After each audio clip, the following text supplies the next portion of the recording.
On a September evening in 2017, the lights dimmed inside a Gothic Tudor mansion nestled in the hills of Los Angeles. The peacocks that once strutted across manicured lawns had grown quiet. The famous grotto, that cave-like pool where Hollywood legends once splashed beneath artificial waterfalls, sat still.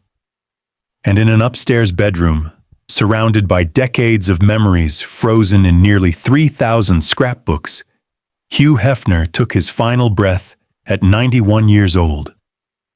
The man in the silk pajamas, the architect of a sexual revolution, the creator of an empire built on fantasy, was gone.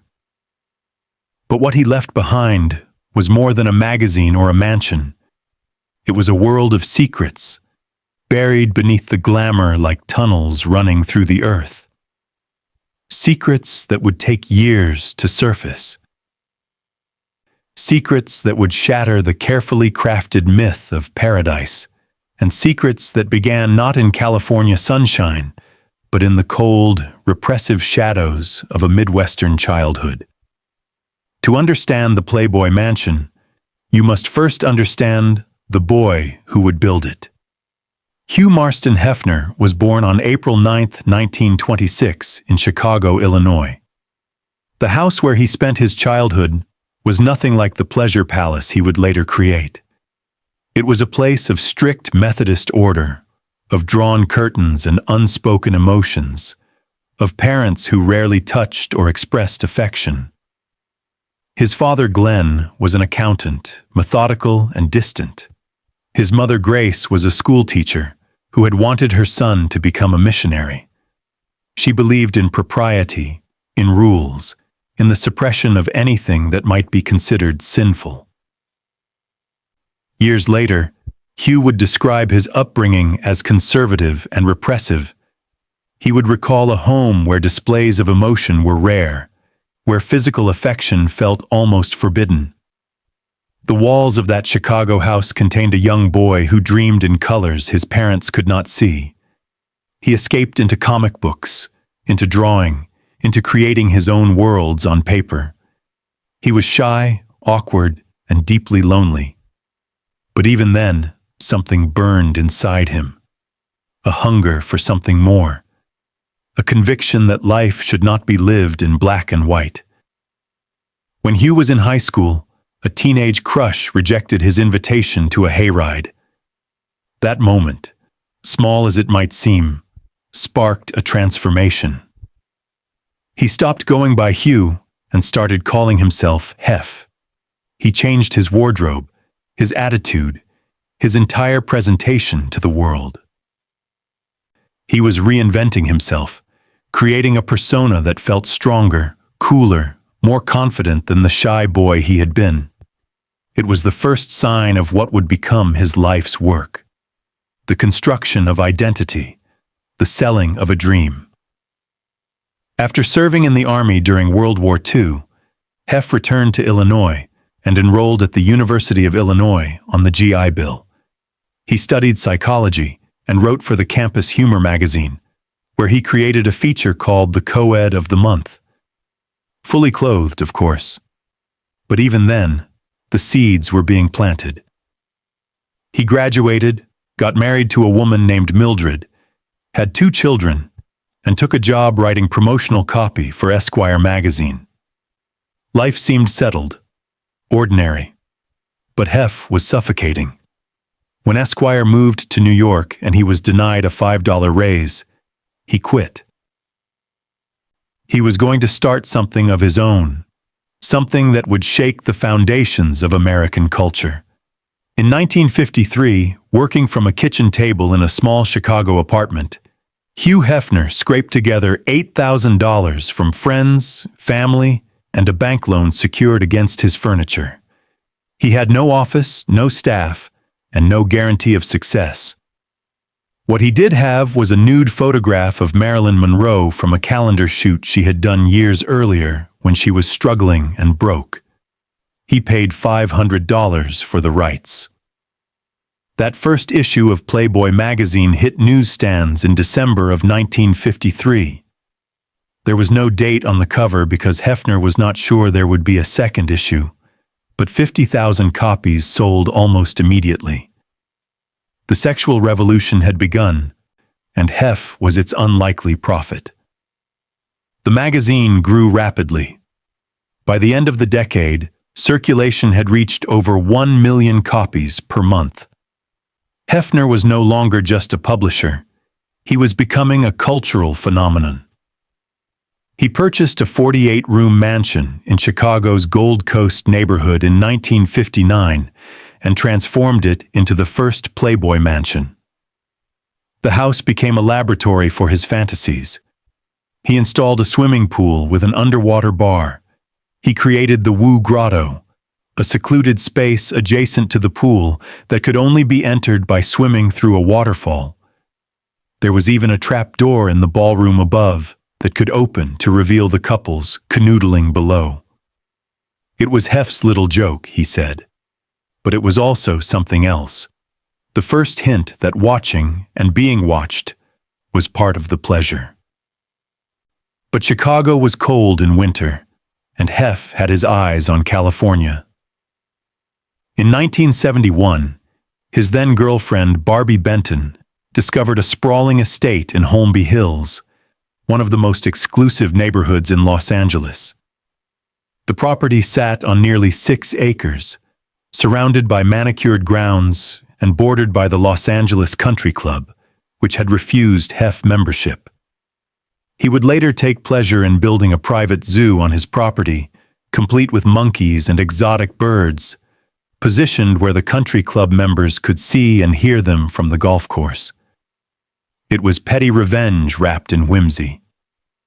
The mansion itself was a Gothic Tudor masterpiece, originally built in 1927 by architect Arthur Kelly for Arthur Letts Jr., the son of a department store magnate. The house had history, elegance, and secrets of its own. During Prohibition, when alcohol was illegal, the original owners had created a hidden room behind a secret panel. It was where they stocked their liquor, concealed from prying eyes. Hef would later turn that room into his wine cellar, but the principle remained the same. Some pleasures were meant to be hidden. Playboy Enterprises purchased the property for $1.1 million. At the time, it was the largest residential real estate transaction in Los Angeles history. But Hef did not actually own the mansion. He rented it from his own company. This arrangement, strange as it seemed, would continue for the rest of his life. The man who seemed to have everything was in a sense always a tenant in his own dream. Over the next several years, Hef transformed the property into something the world had never seen. He added tennis courts and a zoo with peacocks, parrots, monkeys, and flamingos. He built a game house with arcade machines and pool tables. He installed a movie theater with a built-in pipe organ, where he would host screenings of classic films and demand absolute silence from his guests. He created basketball courts and volleyball courts and maintained over 80 full-time staff members to keep everything running. Butlers, chefs, gardeners, electricians, zookeepers, security guards. It took an army to maintain paradise. But the crown jewel was the grotto. Carved to look like a natural cave, the grotto featured a heated pool that flowed beneath artificial rock formations. Waterfalls tumbled down stone walls. Steam rose from the warm water. Hidden alcoves provided privacy for whatever activities guests might desire. The grotto became the most photographed and most whispered about feature of the mansion. It was where Hollywood legends swam beneath the stars, where deals were made and secrets were kept, where the line between fantasy and reality blurred into something intoxicating and dangerous. By the mid-1970s, an invitation to the Playboy Mansion had become the most coveted ticket in America. Politicians, athletes, musicians, and movie stars all made their way through the iron gates. Presidents visited, royalty attended, The guest list read like a who's who of power and fame. Charlie Chaplin, Warren Beatty, Jack Nicholson, James Caan, Kirk Douglas. The parties were legendary. Hundreds of beautiful women in various states of undress mingled with the rich and famous. The champagne flowed endlessly. The music played until dawn, and Hef presided over it all in his signature silk pajamas, a pipe in hand, surrounded by a rotating cast of blonde girlfriends who seemed to multiply with each passing year. But even the wildest parties have their secrets. In 1977, something curious happened beneath the mansion grounds. Workers began a massive excavation project, digging deep into the earth. Years later, when staff members discovered old Polaroid photographs and dusty blueprints in an unfinished basement area, they found evidence of tunnels. According to the plans, underground passages connected the Playboy Mansion to the nearby homes of several Hollywood celebrities. The names on the blueprints included J. Nicholson, W. Beatty, K. Douglas, and J. Caan, Jack Nicholson, Warren Beatty, Kirk Douglas, James Caan. All of them had lived near the mansion during the late 70s and early 80s. All of them were known for their legendary appetites for pleasure. When Playboy staff members asked to see the tunnels, they were told by an off-the-record source that the passages had been closed up sometime in 1989. That was the same year Hugh Hefner married playmate Kimberly Conrad. The timing seemed significant. When they asked Hef directly about the celebrity tunnels, he declined to comment. The architects of pleasure had built escape routes. The question was, what exactly were they escaping from? The tunnel story surfaced publicly in 2015 and was later revealed to be an elaborate April Fool's joke orchestrated by Playboy itself. But the joke worked precisely because it felt true.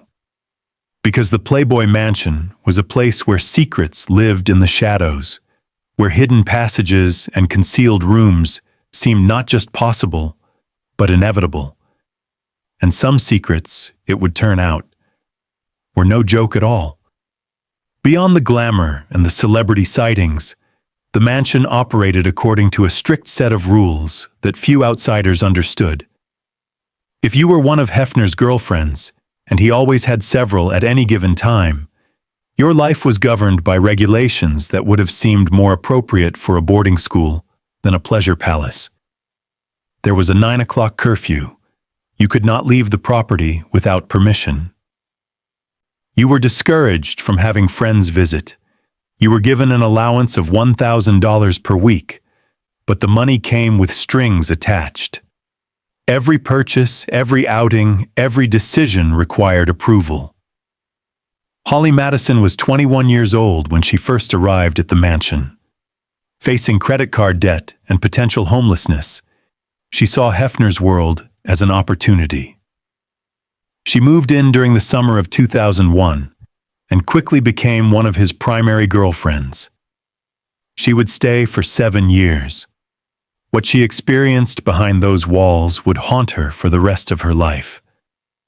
In the documentary series Secrets of Playboy, released in 2022, Holly described the mansion as dangerous and very cult-like. She spoke of being gaslit, of being isolated from the outside world, of being pitted against other women in a constant competition for Hef's approval. You were expected to think of him as this really good guy, she said, and you started to feel like maybe he is just a nice man. But the reality was darker. On her first night of intimacy with Hefner, Holly claims he offered her a quaalude. He called them leg openers. She declined, but she says other women did not. The allegations of drug use at the mansion would multiply over the years. Former employees described a culture where substances flowed as freely as champagne, where boundaries were blurred and consent became a complicated question. Hefner kept a notebook, according to multiple sources, documenting every sexual encounter with every woman.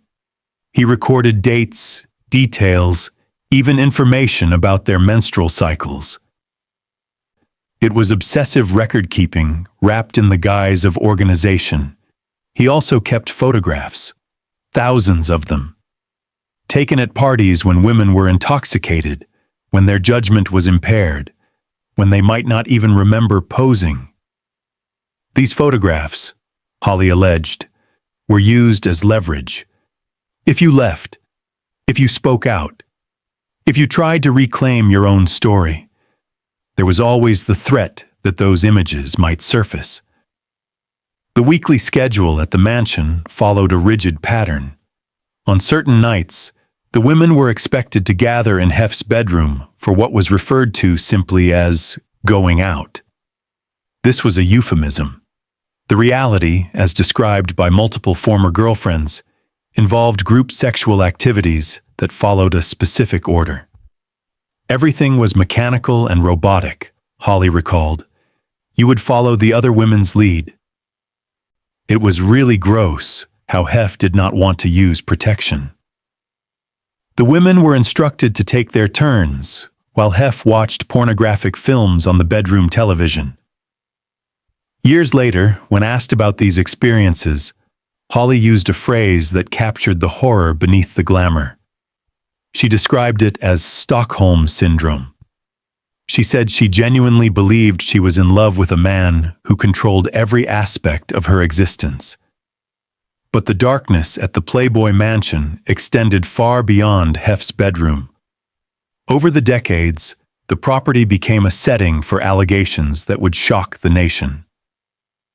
In 1975, a 16-year-old girl named Judy Huth attended a party at the mansion with comedian Bill Cosby. Decades later, she would testify that Cosby had sexually assaulted her that night. In 2022, a jury found Cosby liable and awarded Huth $500,000 in damages. The assault had occurred at the Playboy Mansion, under Hef's roof, during one of his legendary parties. Other women came forward with similar stories about Cosby, about other famous men, about a culture that protected predators and silenced victims. Former employees described a weekly event called Pig Night, when Hefner would allegedly order prostitutes to be brought to the mansion for him and his friends. The women were reportedly examined by an on-site doctor before being allowed to participate. His nickname was Dr. Feelgood. And then there was Dorothy Stratton. She was 20 years old in 1980, the Playmate of the Year, a rising star with a face that seemed to glow from within. She had come from Canada with dreams of fame, discovered by her husband, Paul Snyder, a small-time promoter who had recognized her potential and submitted her photos to Playboy. Dorothy became one of the most celebrated playmates in history, but her success had awakened something dark in her husband. As Dorothy's star rose, Paul's jealousy grew into obsession. Their marriage began to crumble. Dorothy started an affair with director Peter Bogdanovich, who was creating a starring role for her in his film They All Laughed. Hef banned Paul Snyder from the mansion. In Bogdanovich's telling, that banishment was the final spark that lit the fire. On August 14, 1980, Paul Snyder murdered Dorothy Stratton in their Los Angeles home. He used a 12-gauge shotgun.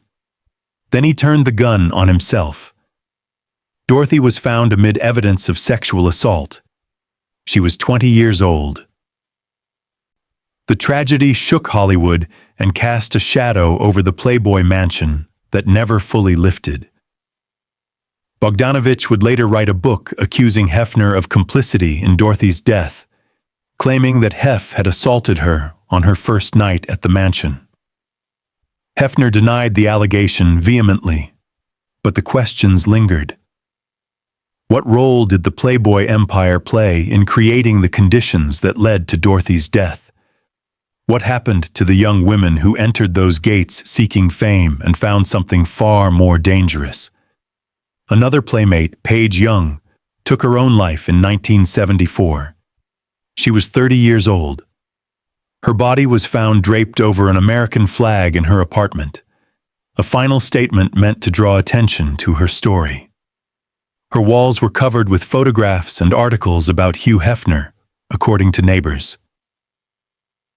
Written across them were words that accused him of being the devil. The men who had chewed her up and spit her out, she wrote in her final note, deserved to be exposed. But the establishment would not allow her to come forward. No one would believe her. And so she created a scene that could not be ignored, even if her words were never fully heard. These tragedies existed in strange tension with the image Hefner cultivated. He was a showman, a master of spectacle, a man who understood that fantasy was more powerful than reality. The parties continued. The celebrities kept coming. The mansion remained the most famous address in America. But beneath the silk pajamas and the carefully curated mythology, something was rotting. The walls that housed so much pleasure also contained so much pain. The tunnels may have been a joke, but the secrets were very real. By the 2000s, Hefner had reinvented himself yet again. The reality television show The Girls Next Door premiered in 2005, following his 3 live-in girlfriends, Holly Madison, Bridget Marquardt, and Kendra Wilkinson. The show presented a sanitized version of mansion life, 3 beautiful women sharing a kindly grandfather figure who happened to publish a famous magazine. Millions of viewers tuned in to see pillow fights and puppy dogs, costume parties, and celebrity cameos. It was brilliant marketing. But it was also a lie. Behind the cameras, the girlfriends were competing for survival. Hef pitted them against each other, according to Holly, creating jealousy and insecurity to maintain control. He would comment on their weight, their appearance, their worthiness of his attention. The $1,000 weekly allowance came with humiliation. Every Friday, Holly recalled, the women would line up in Hef's room while he picked up dog droppings from the carpet. Then they would ask for their money. The glamour of the Playboy Mansion had been reduced to waiting for an elderly man to finish cleaning up after his pets before receiving an envelope of cash. When Holly finally left in 2008, she described the experience as escaping a cult. She had lost years of her life. She had contemplated suicide. She had been so deeply enmeshed in the mansion's world that she could not imagine an existence outside its gates. But she got out. And eventually, she started talking. Her memoir, Down the Rabbit Hole, became a bestseller. It painted a portrait of Hefner that contradicted everything the public thought they knew. The kindly old man in pajamas was revealed as a controlling, jealous figure who used manipulation and psychological pressure to keep women in line. Other women followed with their own stories. Bridget Marquardt confirmed many of Holly's accounts. Former playmates described similar experiences. The sisters of the mansion began to find each other, connected through shared trauma and a growing determination to reclaim their narratives. In 2022, the documentary series Secrets of Playboy brought many of these voices together. Former employees, former girlfriends, former playmates. They described drug use and coercion, surveillance and control. They described a man who collected women like objects and discarded them when they no longer served his purposes. Hefner died before the documentary aired. He was buried at Westwood Village Memorial Park, in a crypt beside Marilyn Monroe. He had purchased the spot years earlier, calling it a fitting final destination for the man who had launched his empire with her image. Even in death, he could not resist the association with a famous blonde. The price of that eternal proximity was $75,000. The mansion he left behind was in worse condition than anyone realized. Former playmate Isabella St. James wrote in her memoir that the property was falling apart. The mattresses were stained and old. The furniture was mismatched, like someone had shopped at a charity store. The famous sheets were past their best, and the dogs that roamed freely through the halls left their own contributions on the curtains, adding a powerful whiff of urine to the general scent of decay. This was the reality behind the fantasy. A crumbling castle maintained by the sheer force of one man's will and the complicity of everyone around him. The year was 2011, and the Playboy Mansion was hosting yet another charity fundraiser. Over 200 guests had gathered to enjoy the famous grounds, swim in the pools, and experience the legendary hospitality of Hugh Hefner's estate. But within days of the event, something had gone terribly wrong. Guests began reporting symptoms: fever, headache, coughing, difficulty breathing. By the time health officials completed their investigation, 123 people had fallen ill. The culprit was Legionella bacteria, the pathogen responsible for Legionnaire's disease, and it had been found in the hot tub. The grotto, that cave-like paradise where countless celebrities had frolicked, where deals had been sealed and secrets exchanged, had become a petri dish. The steam rising from the warm water had carried disease into the lungs of unsuspecting guests. It was a metaphor almost too perfect to be true. The pleasure pool had turned toxic. The paradise had become poisonous, and the mansion that had promised escape from the ordinary world had instead delivered its visitors to the hospital. But even as the stories accumulated and the allegations mounted, the mythology of the Playboy Mansion remained remarkably resilient. There was something about the dream Hefner had constructed that people wanted to believe. The idea that somewhere in Los Angeles, behind iron gates and beneath artificial waterfalls, a world existed where pleasure was the only currency and fantasy could become reality. This longing persisted even as the cracks in the facade became impossible to ignore. By 2016, Playboy Enterprises was ready to move on. The mansion was put up for sale with an asking price of $200 million. There was one unusual condition attached. Hugh Hefner, then 90 years old, would be allowed to remain as a tenant for the rest of his life. The buyer would own the property, but not the legend. Not yet. Darren Metropolis was 33 years old when he purchased the Playboy Mansion for $100 million, half the asking price. He was the son of billionaire investor Dean Metropolis, and he had already made his fortune through companies like Hostess and Pabst Blue Ribbon. In a twist of fate that seemed almost scripted, Metropolis had purchased the mansion next door back in 2009. The two properties had originally been designed together in 1927 as a single compound.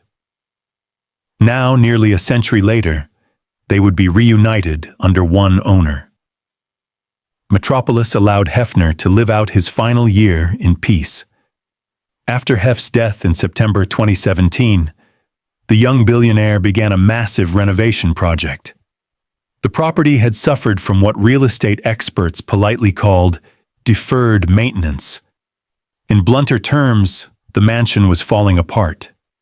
The roof leaked, the facades crumbled, the famous grotto needed to be completely rebuilt. Metropolis hired Richard Landry, a celebrity architect known for designing mega mansions across Los Angeles, to oversee a $10 million restoration. The work took 5 years.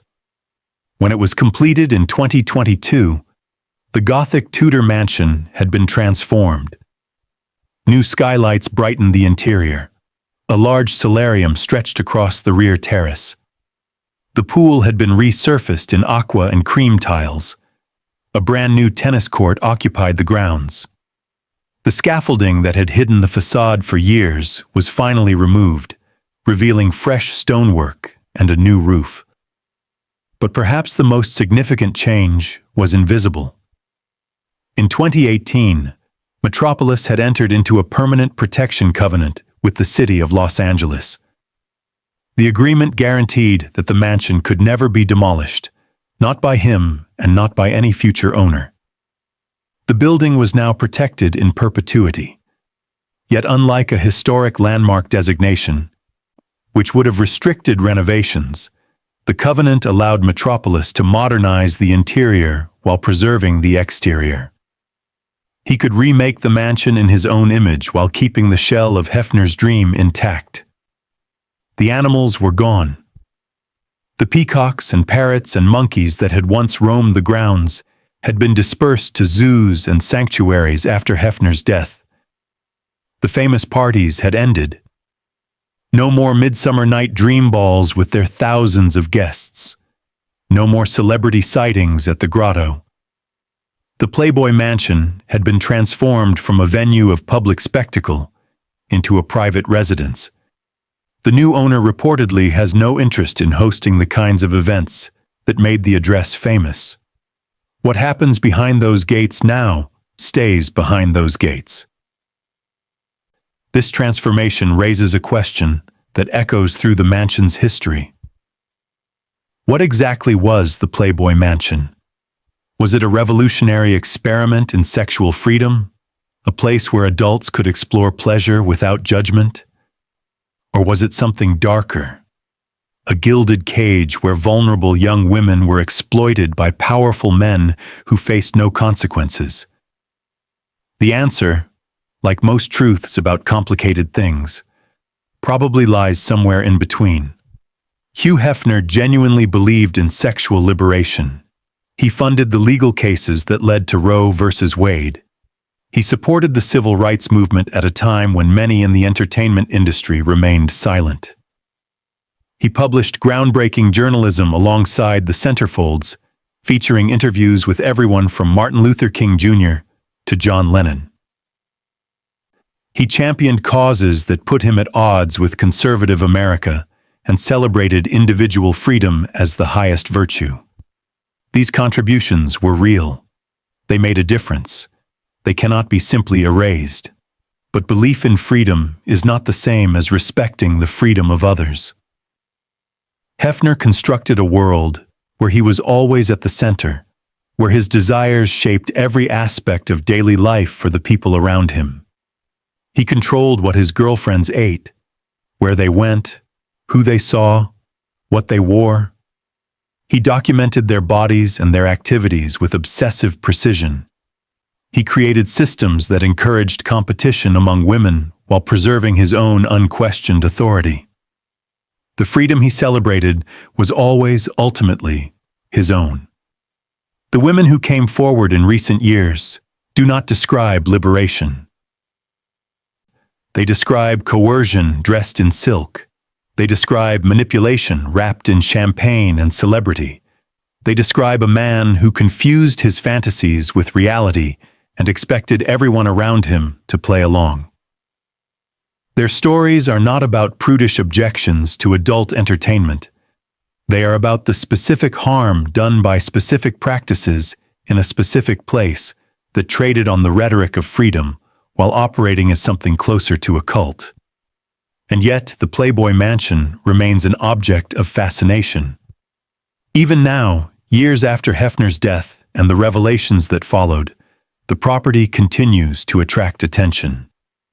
When Quentin Tarantino was filming Once Upon a Time in Hollywood in 2018, he reached out to Metropolis about using the mansion as a location. It was the first film shoot at the property since the change in ownership. The director wanted to capture something about 1969 Los Angeles, the era when Hefner's influence was at its peak. He wanted the mansion as a backdrop for a story about Hollywood dreams and the violence that lurked beneath them. The filming happened. Metropolis was credited as an associate producer, and for a brief moment, Cameras once again rolled through the halls where so much history had unfolded. The mansion played itself, a character in a story about stories, about the myths we tell ourselves and the prices we pay for believing them. The deeper you look into the Playboy Mansion's history, the more layers you discover.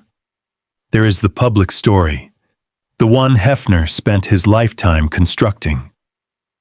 The parties and the celebrities and the cultural impact.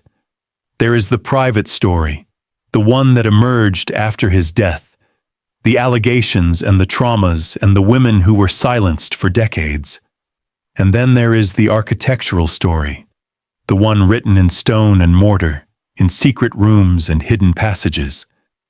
The mansion itself has always been a building of concealment. Built during Prohibition, it came with a secret room for hiding illegal alcohol. Hefner added his own modifications. The grotto with its hidden alcoves, the sprawling grounds that offered endless possibilities for private encounters. The guest cottages where models stayed when they needed to be close, but not too close. The staff quarters where dozens of employees worked around the clock to maintain the illusion of effortless luxury. Some things were meant to be seen. The spectacular parties, the famous guests, the impossible abundance of beautiful women. Other things were meant to be hidden. The curfews and the allowances and the notebooks filled with intimate details. The photographs taken in compromising positions. The power dynamics that kept everyone in their place. This is the architecture of control disguised as architecture of pleasure. Every element of the mansion served dual purposes. The grotto was both a symbol of hedonistic freedom and a surveillance opportunity, a place where Hefner and his associates could watch what happened in the steam and shadows. The movie theater was both a celebration of Hefner's love for cinema and an exercise in dominance, where he demanded silence from guests and controlled every aspect of the viewing experience. Even the zoo was a statement of power, exotic animals caged for display, positioned deliberately to annoy the country club members who had rejected him. What would it have felt like to live within those walls? To be one of the women who moved into the mansion seeking opportunity and found themselves trapped in a world of rules and expectations. Several have tried to describe the experience, and their accounts share common elements. There was the initial thrill of access, of suddenly being part of something famous and glamorous. There was the gradual realization that the glamour came with conditions. There was the growing isolation, as relationships outside the mansion faded, and the only world that mattered was the one inside the gates. And there was the moment of reckoning, different for each woman, but eventually unavoidable. When the dream revealed itself as something else entirely. Holly Madison has described watching her own identity dissolve. She became #1 girlfriend, a title that was both privilege and prison. She competed constantly for Hefner's attention, terrified of being displaced by younger women, knowing that her value in this economy was tied to her youth and appearance and nothing else. When she looked in the mirror, she no longer recognized herself. She had become a character in someone else's fantasy, playing a role she had never auditioned for.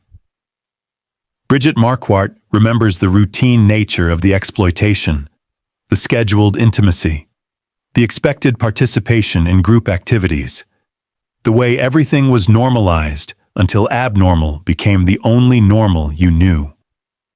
She remembers laughing on camera for the girls next door while dying inside, maintaining the performance even as her sense of self eroded. Kendra Wilkinson was youngest of the 3 television girlfriends, just 18 when she moved in. In her memoir, she described needing to be very drunk or smoking lots of marijuana to survive the sexual encounters with Hefner. This was not pleasure. This was endurance. This was a young woman medicating herself to get through experiences she would later struggle to process. These accounts do not come from prudish critics or jealous outsiders. They come from women who were there, who lived the reality behind the fantasy, who have nothing to gain and much to lose by speaking out. Their testimonies have been dismissed by some as revisionist history, as bitter former girlfriends seeking attention or revenge. Hefner's son Cooper has defended his father's legacy, insisting that these salacious stories are a case study of regret becoming revenge. But the women are not alone. Former employees have corroborated many of their accounts. The valets and security guards and housekeepers who witnessed what happened behind closed doors have added their voices to the chorus. The documentary evidence, from Hefner's own notebooks to the photographs that multiple witnesses confirm existed, supports the pattern of control and exploitation that the women describe. What remains remarkable is how long the secrets stayed hidden. For more than 4 decades, Hugh Hefner maintained his image as a benevolent revolutionary, a champion of freedom who happened to live surrounded by beautiful women. The occasional scandal would surface and be quickly suppressed. The occasional tragedy would occur and be explained away. The machinery of reputation management, of media relationships, of celebrity friendships, kept the darker truths contained. This is what money and power can accomplish. Not the elimination of bad behavior, but the management of its consequences. Hefner was not particularly subtle about his appetites. Everyone knew he had multiple girlfriends. Everyone knew the parties involved sexual components. What was hidden was the coercion, the manipulation, the systematic control that turned consenting adults into trapped subjects. The silk pajamas and the pipe and the kindly grandfather persona served as camouflage for something predatory. The Playboy Mansion story is not just about one man and one building. It is about an entire system that enabled and protected abuse. The celebrities who attended the parties and saw what happened but said nothing. The employees who witnessed misconduct but kept their jobs by keeping quiet. The media outlets that published puff pieces and party photos while ignoring the rumors that circulated for decades. The fans and customers who purchased the fantasy and looked away from anything that complicated it. This complicity extended to the legal system. Bill Cosby's assault of a 16-year-old girl at the Playboy Mansion in 1975 did not result in criminal charges until decades later. And even then, only through a civil lawsuit. The statute of limitations protected the powerful.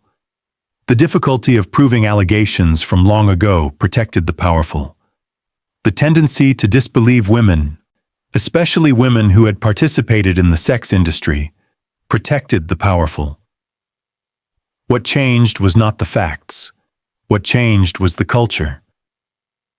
The Me Too movement of 2017 gave women permission to speak about their experiences in ways that had been previously impossible. The death of Hugh Hefner that same year removed the most powerful defender of the Playboy mythology.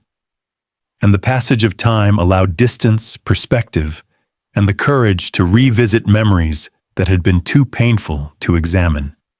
The mansion that Darren Metropolis has restored is physically similar to the one Hefner inhabited. The Gothic Tudor architecture remains. The grounds are still spectacular. The grotto still exists, though it has been rebuilt and reimagined. But the meaning of the place has fundamentally changed. It is no longer a temple to one man's vision of sexual liberation. It is no longer a factory producing fantasies for mass consumption. It is simply a very expensive house in a very exclusive neighborhood, owned by a very private billionaire, who has no interest in continuing the carnival that made it famous. This transformation might be the most fitting possible ending. The Playboy Mansion was always, fundamentally, a performance, a stage set for the enactment of fantasies that served specific purposes for specific people. The parties were productions. The celebrity appearances were productions. The television shows were productions. Even the magazine itself was a production, carefully curated to present an idealized vision of pleasure and possibility. Now the performance is over. The audience has gone home. The actors have scattered to tell their own stories, and the building itself remains, protected from demolition by legal agreement, gradually being restored to something like its original state. Before Hefner, before Playboy, before the grotto and the zoo and the girls and the parties, before it all. What will future generations make of this place? Perhaps they will see it as a historical curiosity, a time capsule from an era of different values and different standards. Perhaps they will see it as a cautionary tale about the corruption of power and the exploitation of vulnerability. Perhaps they will not think about it at all, as the memories fade and the stories are forgotten, and the building becomes just another mansion in a city full of mansions. But the women who lived there will not forget. The employees who witnessed what happened will not forget. The families of those who died will not forget. The scars left by the Playboy Mansion experience are permanent, even as the physical building is restored and beautified. At the end, Hugh Hefner was a man who lived in a fantasy of his own construction. He surrounded himself with young women and told himself it was love. He controlled every aspect of their lives and told himself it was care. He documented their bodies and their intimacy and told himself it was appreciation. He could not see the harm because he had spent a lifetime convincing himself that his pleasures were gifts he was giving to the world. The mansion was the physical manifestation of this delusion, a place where the ordinary rules did not apply, where age differences and power imbalances and questions of consent were suspended in favor of something called liberation, where the line between fantasy and exploitation was deliberately blurred until no one could say exactly where one ended and the other began. In his final years, Hefner reportedly spent most of his time in his bedroom, watching old movies and sorting through his endless scrapbooks. The parties had grown smaller. The celebrities had stopped coming. The empire he had built was crumbling financially, eventually going public and then struggling as the internet destroyed the market for printed pornography. The silk pajamas remained, but the body inside them was failing. When he died, he was surrounded by memories, the nearly 3,000 volumes of scrapbooks he had maintained throughout his life. The photographs on the walls showing him with every famous person of the past 6 decades, the carefully preserved evidence of a life lived in the public eye, but memories are selective things. What Hefner chose to preserve was the glamour, the celebrities, the parties, the cultural impact. What he chose to forget was the cost. The women used up and discarded, the lives damaged and sometimes destroyed, the power wielded without accountability or consequences. The Playboy Mansion stands today as a monument to both versions of the story. The building has been restored and protected. The legacy remains contested. The secrets that were hidden for so long have finally come to light. And the question of what it all meant, whether Hugh Hefner was a liberator or a predator, a revolutionary or a charlatan, probably cannot be answered simply. What we know is this: a shy boy from a repressive Chicago household grew up to build an empire of pleasure. He created a magazine that changed American culture. He constructed a mansion that became the most famous party house in history. He surrounded himself with beautiful young women and told the world he was showing them a better way to live. And behind the gates, beneath the waterfalls, in the hidden rooms and secret passages of his Gothic Tudor palace, The truth was more complicated, more troubling, more human. The peacocks are gone now. The monkeys and parrots and flamingos have found new homes. The grotto has been rebuilt without its famous steam. The parties have ended. The silk pajamas have been folded away forever. What remains is a building, stone and mortar and memory. A dream made solid and then hollowed out by time and truth. A mansion that once housed a fantasy and now houses only silence. The Playboy Mansion stands in the hills of Los Angeles, protected from demolition, restored to grandeur, emptied of everything that made it famous. The gates are closed, the guests have gone, and the secrets that lived in those walls for so many years have finally, imperfectly, impossibly, begun to be told. This is what they never told you about the Playboy Mansion. This is what Hugh Hefner built beneath the glamour and the champagne and the endless parade of beautiful women.